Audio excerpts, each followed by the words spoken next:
Now we're going to go through the book of Jonah. VeggieTales has a good movie on this. It's really cute, but it helps get the story stuck in your head. I'll probably have some kind of link to that. But I'm also going to put a parental guard on this one because hopefully I'll find some graphics, and they're going to be very graphic. So this is not one that's appropriate for children.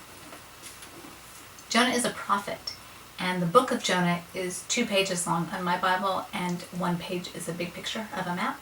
So I think you'll have no trouble reading it yourself and understanding the story. Joseph is a prophet. God talks to him. It says, I want you to go to Nineveh and preach against it because of its wickedness and has come up before me.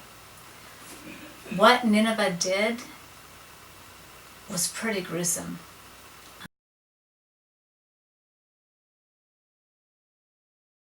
They would take stakes and put them in the ground and hang people from them.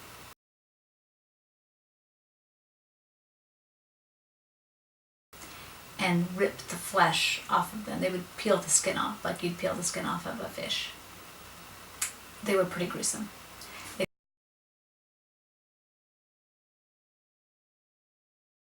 But Jonah is being ordered by God to go and preach to them, and he says no.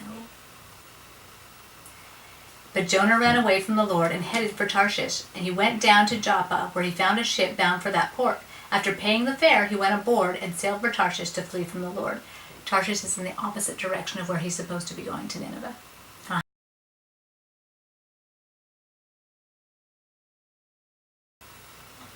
Then the Lord sent a wind on the sea, and such a violent storm arose that the ship threatened to break up. All the sailors were afraid, and they each cried out to their own God, and they threw all of the cargo into the sea. But Jonah was below deck, where he was asleep.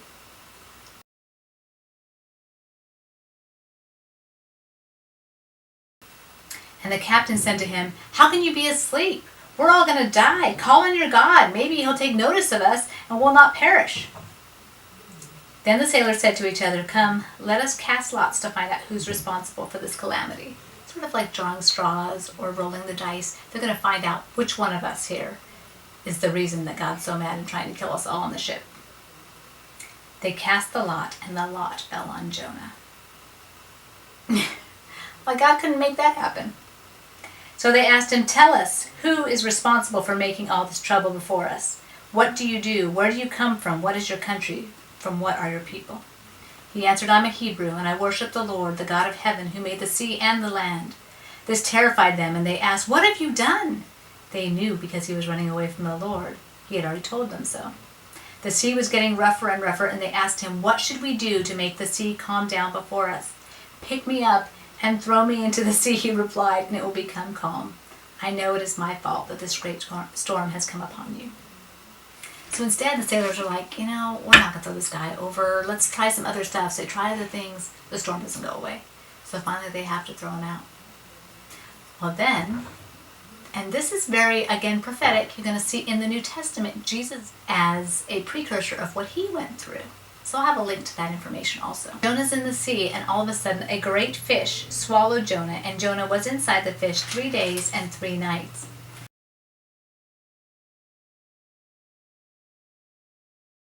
From inside the fish, Jonah prayed to the Lord God. He said, In my distress I called to the Lord, and he answered me. From the depths of the grave I called for help, and you listened to my cry. And so he keeps on going, talking to God.